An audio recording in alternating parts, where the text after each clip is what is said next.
من وقتاش ولات قطعة قماش في العيد هي اللي تحدد شكون جزائري وشكون لا. خاوتي خلونا نكونوا واقعيين شوية. رانا نشوفوا في هجمة غريبة من فئة في السوشيال ميديا منصبة روحها شرطة الهوية.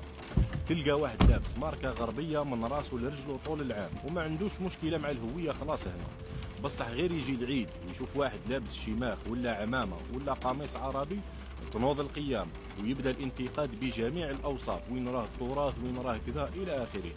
هنا كاين تناقض غريب، اذا كان اللباس الغربي ما يهددش هويتك علاش اللباس العربي يهددها؟ والحقيقه السلام عليكم، تحياتي لكم خوتي الجزائريين والجزائريات. صحة عيدكم، كل عام وانتم بخير، عيد مبارك سعيد لكل العرب والمسلمين. تحياتي لولاد بلادي، تحياتي اللي راهم في الجاليه، تحياتي اللي راهم داخل البلد. ان شاء الله راكم خير وعلى خير وينعاد عليكم الصحه والعافيه والهناء.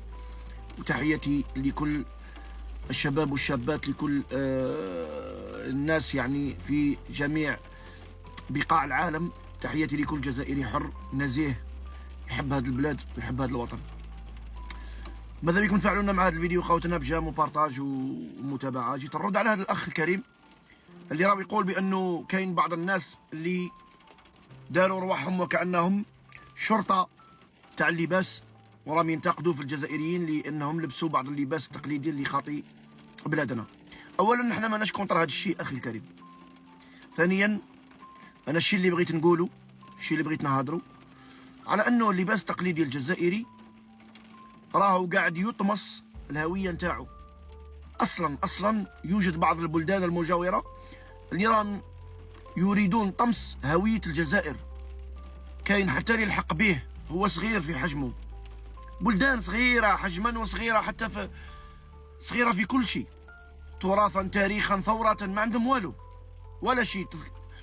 الشيء اللي ذكرهم في التاريخ انهم انذال ومنبطحين. هذا الدويلات الزوج هذو يريدون ان يطمسوا الهويه الجزائريه، والدليل على انه لما تشوف انت فيديو وتشوف لي كومنتير تاعهم تلقاهم يقول لك بانه لا توجد جزائر قبل 62، لا يوجد تراث الجزائري، لا يوجد التاريخ الجزائري.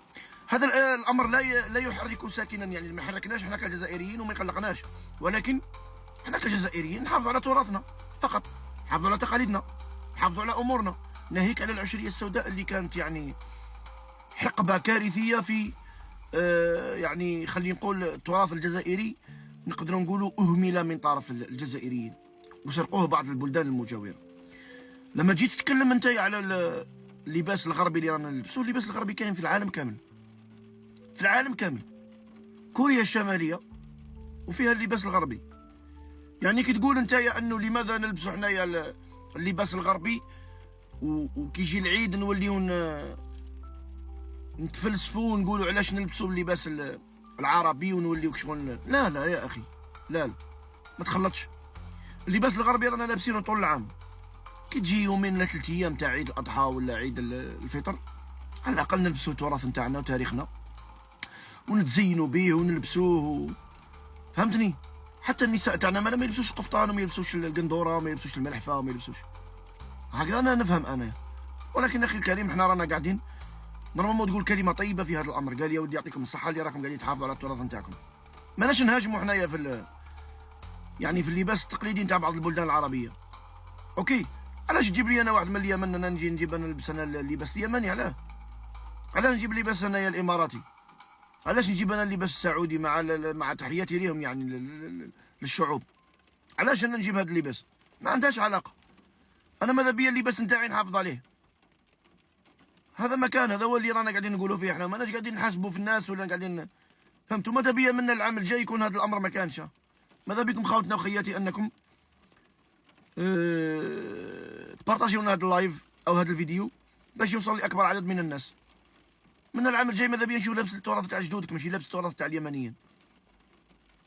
تحيه الجزائر ورحمه الله على الشهداء، ونتمنى خوتنا الفكره وصلت.